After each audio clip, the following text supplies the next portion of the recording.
We begin at 4 with a major update on radioactive waste at Jana Elementary in North St. Louis County. The school has been closed since last year due to that contamination in and around the school. Now a federal agency is hauling it away. Good evening. I'm Brent Solomon. And I'm Kay Quinn. The school sits next to Coldwater Creek, which was contaminated by radioactive material from World War II. Our Justina Coronel takes us to the cleanup site in Florissant.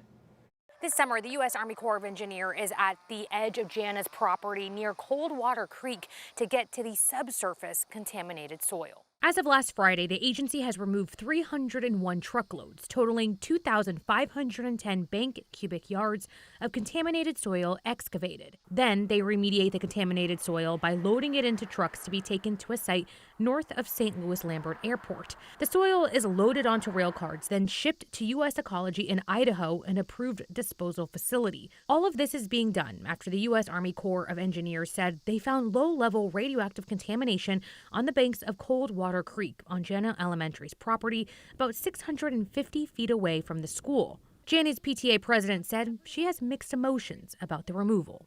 We are glad that the 301 truckloads are now gone, but there have been decades of people exposed to 301 truckloads of radioactive waste right in this Jana community. That does not extend to the entire Coldwater Creek, which absolutely must be continued to be remediated. The U.S. Army Corps of Engineers said that the whole process could take 4 to 6 months to remediate. I'm told that they plan to finish that section of the creek by fall of this year. Reporting in Florissant, Justina Coronel, 5 on your side. Senator Josh Hawley has also been vocal about the removal of radioactive dirt. Just yesterday, the Republican senator questioned the Department of Energy, demanding change in the community. Breaking now at 4 in just the last couple of hours, Busch Stadium announced tomorrow's Guns N' Roses concert is postponed. No reason given for that last-minute postponement. Pre-concert rooftop parties are also canceled, but events on stages in Ballpark Village will continue as planned. The concert was supposed to start at 6 Saturday night with the Pretenders as special guests. Would have been a beautiful night for a concert if absolutely. they were able to do that. If it could happen. If it could happen, but we have 2 art festivals. There's a big one yeah. in Midtown. There's something going on downtown this weekend. We have details on all that coming up. Meteorologist Tracy Hinson here with a look at perfect weather for all of these outdoor activities. Tracy? It's been just so nice, Kay. Conditions really are on just on the great side here. We have beautiful blue skies outside. I'm sure we'll get that view up here. You can see mostly sunny conditions, a couple of clouds here and there out there. We did have a big push of cloud cover come in for us earlier on in the afternoon, and that was because of just a little disturbance there. Even brought a few very light sprinkles. 78 degrees, it feels like 79 out there. Humidity is at 46%, which is very nice. Winds out of the north at 7 miles per hour.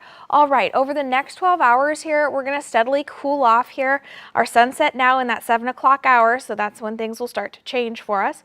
We drop down into the comfortable mid-60s by midnight, and then as we make our way into the early morning tomorrow, we are heating on up again to 68 by 10 a.m. after hitting that low of 61. Still pretty nice out there. And for tomorrow, we are staying crisp. Weird to say that 80 is crisp, but you know, after what we've dealt with this summer, it sure does feel like it, doesn't it? 80 degrees for us, winds out of the north at 5 to 10 miles per hour. Coming up, I'll outline more from what we can expect from the weekend. All right, Tracy, we'll see you in a bit. No more federal loans, by the way, for undergrad students at Washington University. Next fall, those loans will be replaced with scholarships and university grants. WashU leaders say this will allow more students to attend from a wider range of economic backgrounds.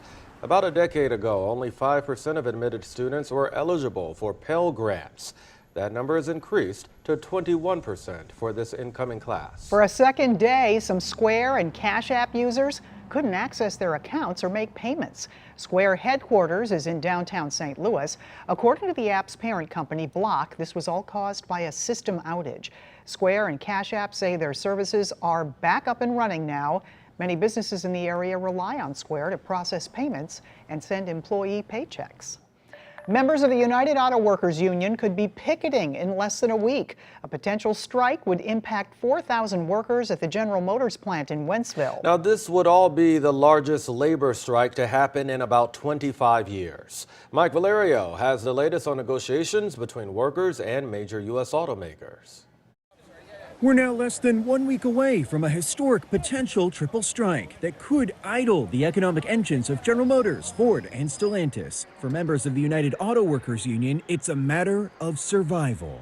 We want to be able to eat, buy our products we build, put gas in our cars, heat them, buy clothes for our kids, and if we want, put our kids through college.